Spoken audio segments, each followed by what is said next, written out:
All right, guys, what's going on? Good morning. Welcome to the Morning Note. It is 9 a.m. Eastern Standard Time on a Tuesday, November 2nd, 2021. My name is Carlos Garcia, founder and CEO of G.A.R Capital. Finally, I got some really good night's sleep. I watched some football last night, but it wasn't as tired as it was yesterday. It was pretty bad watching the Cowboys give me a heart attack on that last drive, but here we are. Hopefully the Cowboys don't play too many primetime games on a Sunday night, so it kind of messes with my Monday flow, if you know what I mean. All right, good morning, guys. Before we begin, bottom right-hand corner of your screen, white little logo there. Click on that. Subscribe to our channel. We're officially over 8,000 subscribers. Thank you so much. What an honor to have you guys subscribe and watch this every morning. It's amazing. I love talking to you guys every day. We got to do something special once we hit 10,000 for sure. I don't know what. I'll figure out something, but what an amazing accomplishment. I mean, YouTube subscribers are not exactly easy to get. I know it's not exactly Instagram followers or even Twitter followers. YouTube subscribers, not everyone has a YouTube channel or a YouTube account, and they don't want to subscribe to just anybody. I get it. The fact that you press subscribe means the world to me. Thank you so much. But make sure to subscribe if you haven't already. Like our videos, comment your questions, any suggestions. Really do appreciate it as always. Keep it locked on the channel. Turn on notifications. 9 a.m. every morning. We're here for the Morning Note. I think as we get more traction, I'm gonna have to do more content. Maybe an aftermarket recap. Maybe some more live trading. Maybe like a halftime report. I don't know, something. But I know that it's difficult as people are getting back into the office. If they go back to the office or they're back to school, it's hard to watch this. 9 a.m. is pretty much the sweet spot. It's 30 minutes right before the bell, kind of gets you prepared. We talk about a lot of things, so I like that very much. I think 9 a.m. is that sweet spot. If we do an aftermarket recap, I used to do it on Instagram, which was kind of a pain. I like it on YouTube a little more. More than likely, it'll probably be like around 5. Kind of like coincides with CNBC's Fast Money. I love that show. So I can't say we're competing with them. I think they have a little bit more followers and viewers than us. But to have an aftermarket recap to kind of talk about how things went would be pretty cool. So if you are interested in an aftermarket recap, like around 5 or 4:30, let me know in the comment section. Please just type in aftermarket recap or something in that regard, so I'll know that you guys are interested. That'd be great. Again, any suggestions you guys want in terms of the YouTube channel, this channel is for you guys. This channel is for you to learn and understand. It's not entertainment. I think more people just want to be entertained, but this is very educational, and this is to help you guys. I know I don't have the flashy stuff on. I don't talk about flashy things. It's just market, and that's it. So the market, macro, stocks, options, futures, crypto. I mean, what better place to talk about it than here? You're here with like-minded individuals that, if you just talk to a regular person on the street, they really don't know what you're talking about. But here you're in a community with individuals who have a passion for markets, passion for macroeconomics, a passion for crypto, and a passion for trading, day trading, swing trading, you name it. So what a great community. Again, I'm humbled and honored that you guys have subscribed and watched this every day. Thank you so much. Let's go ahead and continue. Dow futures up 38 points, NASDAQ down 25. The bulk of that is Tesla, by the way. S&P is up 2.5%, 2.5. I need coffee. Russell 2000 up 0.27%. Crude oil is flat, $84 a barrel. 10-year yields 1.568, 93.89 on the dollar index, basically flat. The VIX flat, 1642. Gold futures down about a quarter point, 1791. We know that level, 1800. I've been saying it. Silver futures down about 1.26% this morning, 23.77 an ounce. Ethereum futures up 2.5%. They're going to have some micro futures now on Ethereum. Keep an eye on that. Bitcoin futures are up 3%, 63,505. Looks like we may be testing all-time highs pretty soon. Ethereum hit all-time highs this morning. Congratulations if you're holding. We are, you know the drill, you know what I'm holding. 113.80 for the dollar yen, down 21 pips. 116.04, basically flat for the euro dollar. That's for my Forex people. Let's go ahead and take a look at some pre-market movers, and then we'll go over some headlines together. Before we get to the questions, let's do it. Chegg is down 35% pre-market. Fuel cells up 8.39%. I think I read that they are working with ExxonMobil. NXT ID up 22.5%. Never heard of that name. I'm assuming that's a penny stock of some kind. Apple down 0.30%. The news last night from the Nikkei was that they're going to be moving iPad chips into the iPhone instead for production due to lack of supply. Intel's up 0.28% on an upgrade, I believe, from Morgan Stanley. Microsoft's up 0.23%. McDonald's up 0.42%. Merck up 0.30%. Boeing down a quarter point. Let's take a look at the S&P. Tesla's down 3.23%. Elon was talking about no deal has been officially inked or signed with Hertz for their vehicles to be rented out, or the vehicles that to be sent to Hertz. And also there was a recall on some Tesla vehicles. The recall is 12,000 vehicles over software communication error for Tesla. So not the best, but again, if you were holding some out of the money calls, this is probably going to hurt a little bit. I don't have any option position open on Tesla, but it's absolutely been on fire. We'll chart it together. Pfizer also had their earnings report, 3.41% to the upside. Cisco up 0.39%. Under Armour reported today, they're up nearly 12% pre-market, and Ford is up nearly 2% at $18.29 a share. On the terms of the NASDAQ, Costco's up 0.23%, AMD down about 0.16%, Marvell down about a quarter point this morning. Let's see how crypto is going this morning. Again, kind of like charting it out, see what's moving. Let's see. Bitcoin, I think it's not loading. I did do one move in terms of crypto on Sunday. I sold my Cardano position and I bought something called the Graph. I told our investment club on it. Again, that is really up to you. Just letting you know that I bought that. I don't know if that means anything to you guys, but yeah, I did sell my Cardano stake and I bought something called the Graph, or GRT coin. Our crypto desk really likes it. That's all I need to hear. I trust my team 100% when it comes to their calls and their analysis. So if they like it, I'm in it. Shiba's down 3%. Polkadot's up 15% the last 24 hours. Cardano's down about 0.26%. Chainlink's up about 6% the last 24 hours.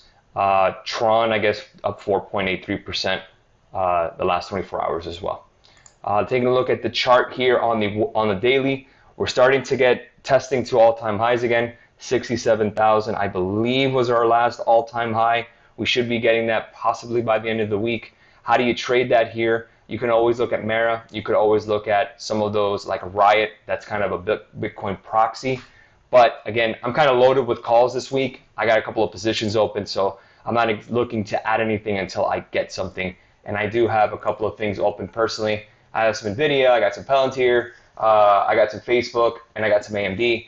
And I also hit GME yesterday on a personal trade. I let under unusual options activity know, and we also got into Lucid on it together.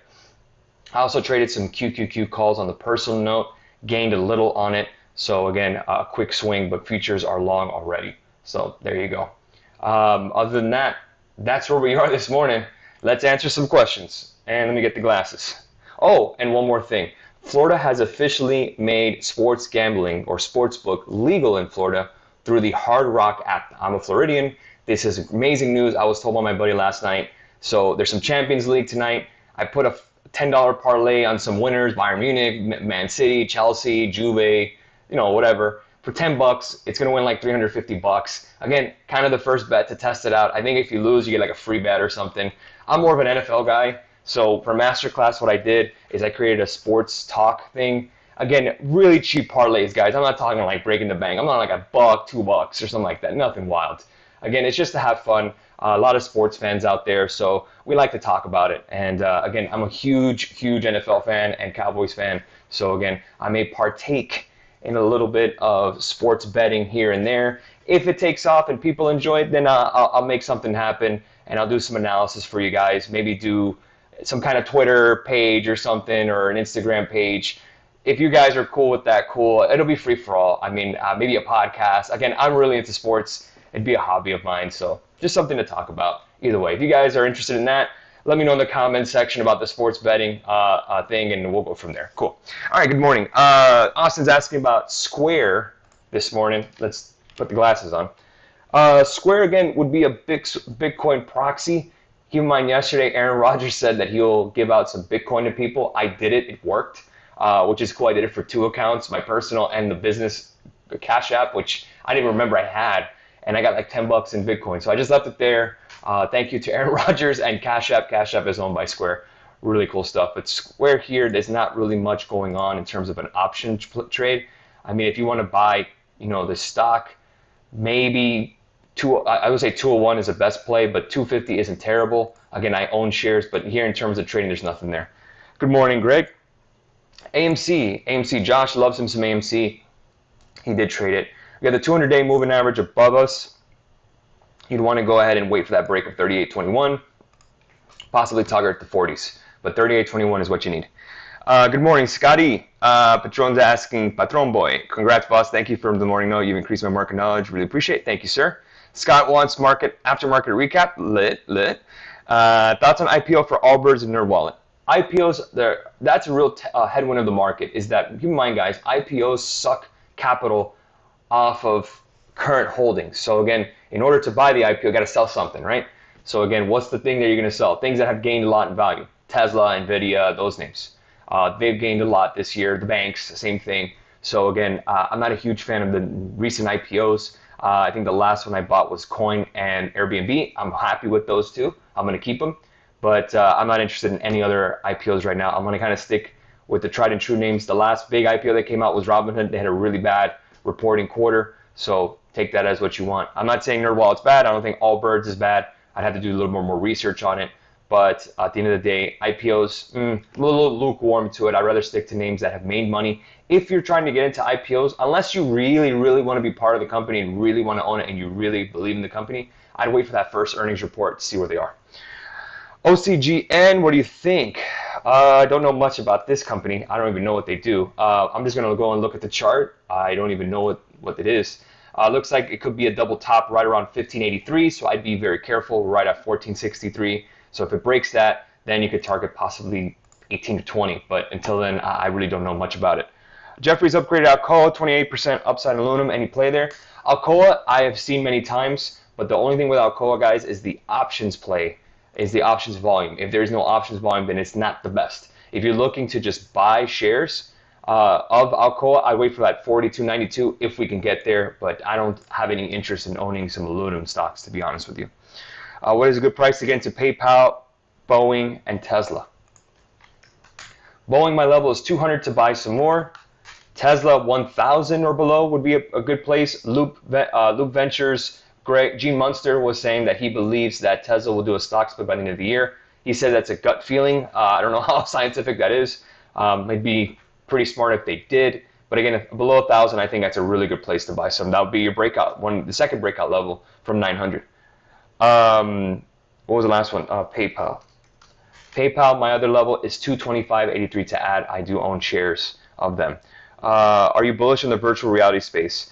That's a tough one. I mean, the only virtual reality thing I own is an Oculus. I literally have an Oculus in my house. It's really cool. My stepson plays it more than I do. There's a couple of things like fishing and the bar fighting and the Darth Vader stuff, which is cool. I'm kind of excited what Facebook will do to include that more virtual reality. But in terms of stock and investing, no, not yet. I don't own any NFTs or anything. Have you sold Tesla? Tesla, I've been owning for a while now, so no. IWM calls. Wow, it is boosting. The problem is that IWM has been kind of sideways, but it's starting to break out. So again, 234.42. We're starting to get to that near all-time high of 234.53. So yeah, IWM could definitely be in play here. Keep in mind the Fed is tomorrow. Just keep in mind, just be careful.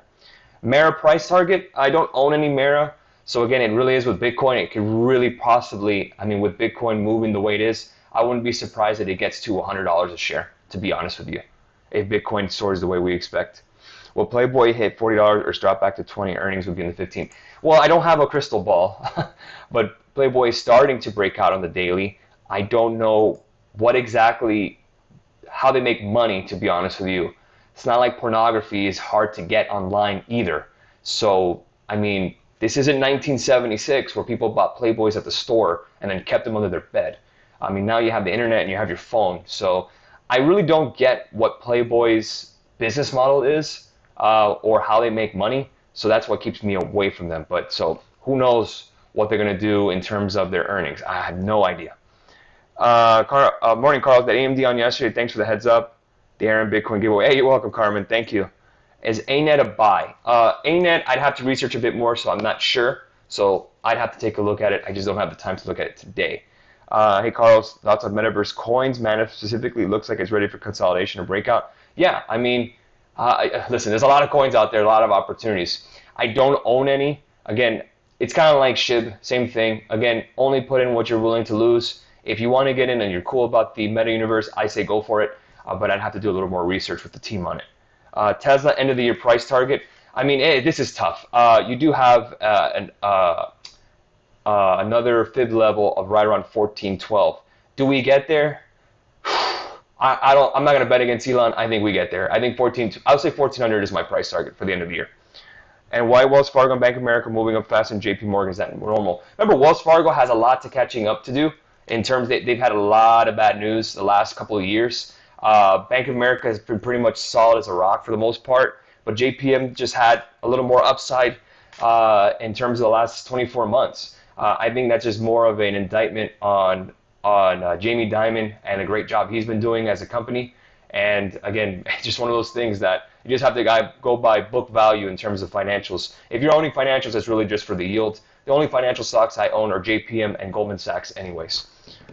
You think we'll get another market dip as we get closer to the debt ceiling deadline? I think the worst we'll get on a dip is possibly 45.63 on the S&P. After that, guys, we're going to hit 47, 4800 by the end of the year. I think that's pretty much a given, to be honest with you. The end of the year will end bullish. I've been saying this now for over 18 months. I know it gets old. Everyone thinks I'm impermeable. No, man, it's just the reality. And I get everyone wants the world to end. I know I had that conversation many times. All the zero hedges of the world and all the Twitter bloggers that say, yeah, Kiyosaki saying that the world's going to end. I get it. But again, I kind of do things a little more tactically. I actually, I don't put my beliefs in front of, the analysis. I mean, regardless of your political or even macroeconomic views, they're just views. At the end of the day, you have to kind of read how the markets work and how economics works. And right now, you have a lot of tailwinds pushing that boat towards new all-time highs in stocks. November being the strongest month seasonally in the S&P throughout the year, and December being strong as well. But again, at the end of the day, we just have to go day by day, guys. And that's really what it is. And thoughts on Lucid. Lucid, I do have some unusual options activity on it. Right now, it is down pre-market. They did have a lot of volume yesterday, so I'm willing to hold and let's see where it goes from there. Can you chart shop and support? Let's see it on support on shop. Right now, the support, and you see the double bottom right around 1333. Growth or Peloton thoughts? I think growth, GRGW is more cannabis. So again, I'd rather own the ETF of cannabis than just one stock. I think Peloton will be a little better, but 80-40 is your support on Peloton. And thoughts on Ole. If you're talking about my manager, well, the guy's playing 4D chess because he beats Tottenham, gets their manager sacked, and they get Conte. There you go. So I'd rather have Zidane, but I don't think he comes to Manchester United. So we'll do the best we got, and we better win in Champions this week because I think we play Atalanta, I think, again, or we play some Spanish team. Either way, but glory, glory, Man United. Let's see what's up. I have a little Champions League parlay, so I didn't pick them for the Champions League parlay. Again, it's a small amount, it's $10. Either way. Baidu charts, Chinese stocks going forward. Again, I like BABA the most among all of them, but Baidu looks like 150 is your support. It should break 209 by the end of the year, if anything. Have a great rest of your day, guys. I think I extended myself a little more than usual. I think my coffee's going to get cold, so there you go. Have a great rest of your morning. I'll catch you guys tomorrow for the morning note on a Wednesday. Thank you guys so much again. 8,000 subs. A lot of great news. Oh my God, it's so exciting. And then sports gambling in Florida. Great time to be alive. Amazing. Have a great rest of your day, guys.